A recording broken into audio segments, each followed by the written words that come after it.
Today my kids are all sick, and so any mom out there who gets that gets it. My daughter Riley she's had 2 seizures. She's had one this year, one last year, and now she's throwing up.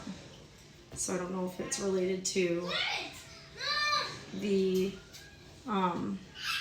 throwing up or if it's related to the she has seizures. I don't know. We don't know. She had an EEG and I never got a call back to explain what it said, so we're waiting for that. But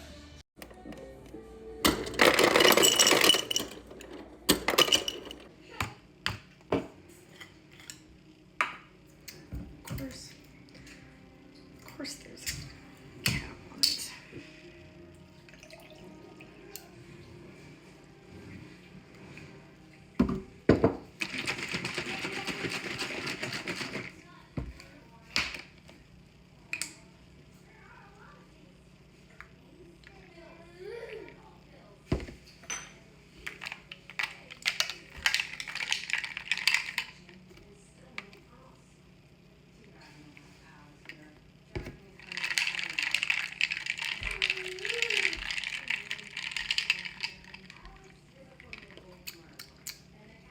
Yum.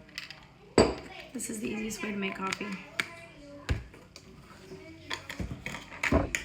And it costs less than getting a Starbucks.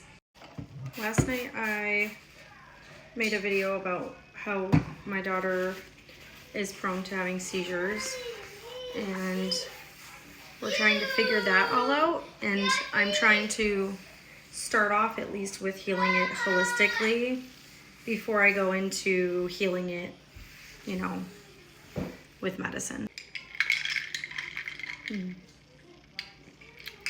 So yesterday I made a video about meal prepping to do keto diet for Riley.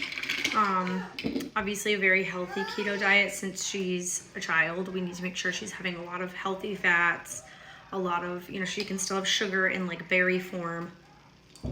Oh. Ugh. She also has supplements she has to take. Ugh, that was disgusting.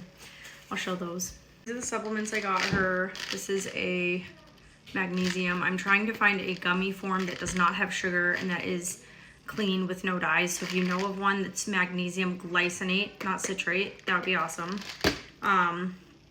This is an omega-3. She's taking this only twice a week. And then this is the K2 with D3, and she's gonna take this every day because vitamin D and omegas and magnesium are all proven with medicine, with scientific research to help reduce seizure risk. So that's what she's taking, as well as we're trying to do the ketogenic diet. So I have a video that I'm posting soon of me meal prepping a bunch of stuff to make it easy, like hard-boiled eggs. She has little meat sticks, things like that with high protein that she can just grab, so it still feels like she's able to snack and not, you know, miss out on like childhood things. I made her little candy bars with like a date and like a sugar-free, it's like made with monk fruit chocolate.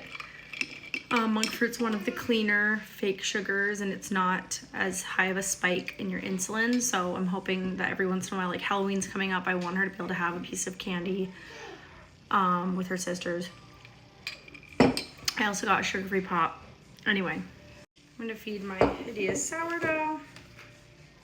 This does not look like it's doing well. It's literally been one day.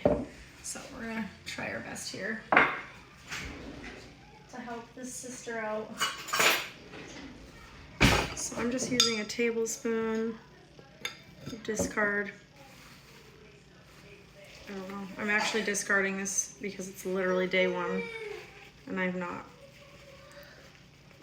like, this is not sourdough. It's literally just, it's not even anything. It's 1 day of sitting. So I'm gonna fill up with new flour. Got a heaping tablespoon, and I'm gonna add water.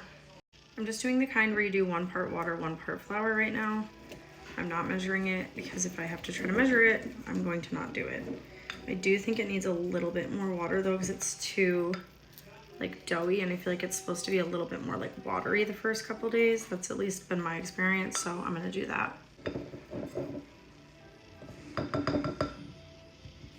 Okay, that should be good.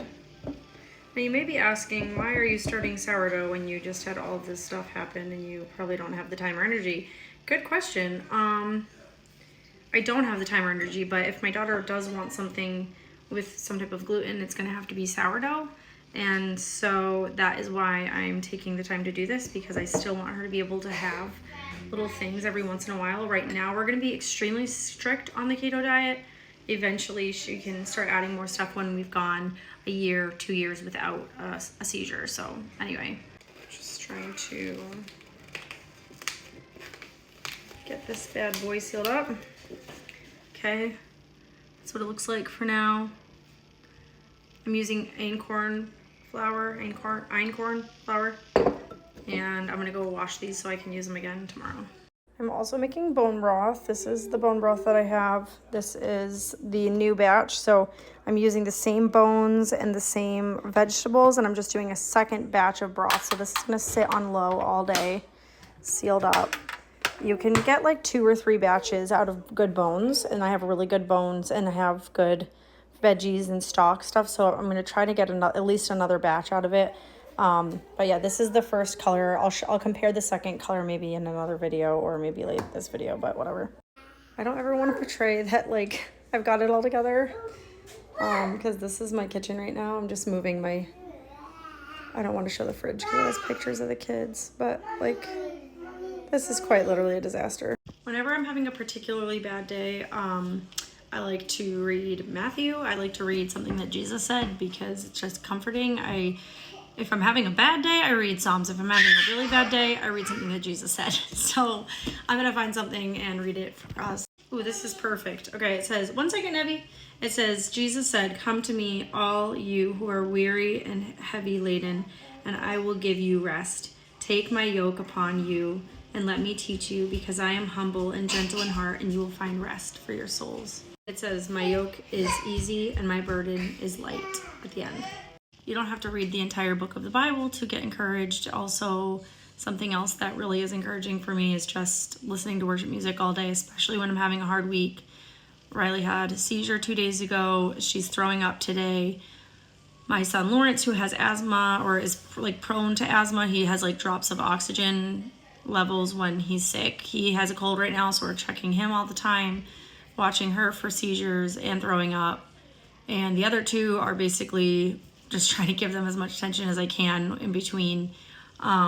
But when there are days like this where it's really hard and it feels like everything's overwhelming, I just want to encourage you that like this is one day, and the next day can be better, it can be worse, but each day, like, I just take it as it comes. Like, sometimes we look at the whole week. I have so much stuff I have to do. I have a wedding I'm doing a photography session for tomorrow, and just so much stuff. But if you stop looking at it as like a whole picture, like we have so much to do, and just take each step as it goes, it makes it a lot more attainable. And I'm talking from someone who has OCD and struggles a lot with control and like wanting to be under control. Like, my house is a mess right now. I just have to be okay with that. I have other things to focus on. My life feels like a mess. My emotions feel like a mess, but that's why I'm trying to prioritize little things like reading that short scripture. It's not long, but it talks about, "Come to me who are weary and heavy laden, I will give you rest." And then just playing worship music and doing what I can. We can't be perfect. We can just do our best. And sometimes the day is going to be terrible, and some days it's going to be great. So I hope that's encouraging. Make yourself a coffee and enjoy it, and try to get in the Bible, because that's what I'm going to be doing. Goodbye. Cheers.